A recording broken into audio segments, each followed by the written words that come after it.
এক শ্রেণীর নারী, তারা পদ্মাশীল হয়েও জাহান্নামে যাবে। এই নারীরা পৃথিবীর ভিতরে স্বামীদের কোনো সম্মান করে না এবং তাদের কথা মতো তারা চলে না। তারা নিজস্ব তার নিজের আবেগভাবে চলাফেরা করে। এই নারীরা জাহান্নামী হবে। কেননা নবীজি সাল্লাল্লাহু আলাইহি সাল্লাম বলেছে যে এক শ্রেণীর নারী, তারা জাহান্নামে যাবে। কি কারণে জাহান্নামে যাবে? তারা স্বামীদের কথা অমান্য করার কারণে তাদেরকে আল্লাহ তাআলা রব্বুল আলামিন জাহান্নামী বানিয়ে দিবে। এটির মধ্যে অনেক হুজুর মাওলানারা তারা বিশেষভাবে সতর্ক করছে। ভাই আপনি বাবার গার্ডিয়ানশিপের ভেতরে, বাপ না থাকলে ভাই আপনার গার্ডিয়ান, ভাই না থাকলে চাচা গার্ডিয়ান, বিয়ের পরে আপনার স্বামী আপনার গার্ডিয়ান।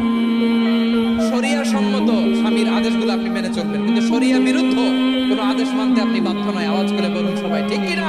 যে নারীরা কিন্তু বেশিরভাগ জাহান্নামে যাবে, যে সমস্ত নারীরা স্বামীদের কথার কোনো মূল্য দেয় না এবং তাদের কথা মতো চলে না, ওই সমস্ত নারীরা তারা জাহান্নামের ভিতরে যাবে।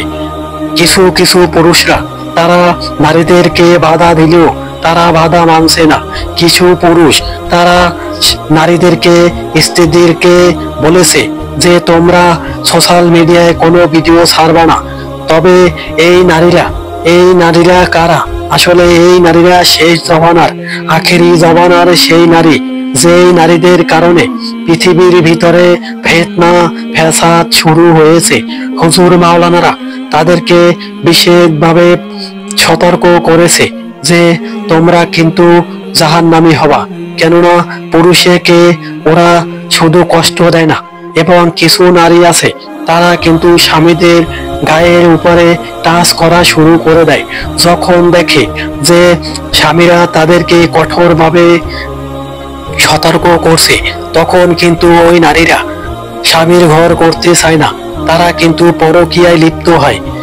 যে সমস্ত নারীরা পরকীয়ায় লিপ্ত হবে এবং স্বামীদের কথা অমান্য করবে, ওই সমস্ত নারীদেরকে পৃথিবী থেকে ছড়িয়ে দেওয়ার জন্য নবীজি সাল্লাল্লাহু আলাইহি সাল্লাম বলেছে যে সমস্ত নারী আর পুরুষ যারা জেনায় লিপ্ত হবে তাদেরকে পৃথিবী থেকে শেষ করে দিতে হবে।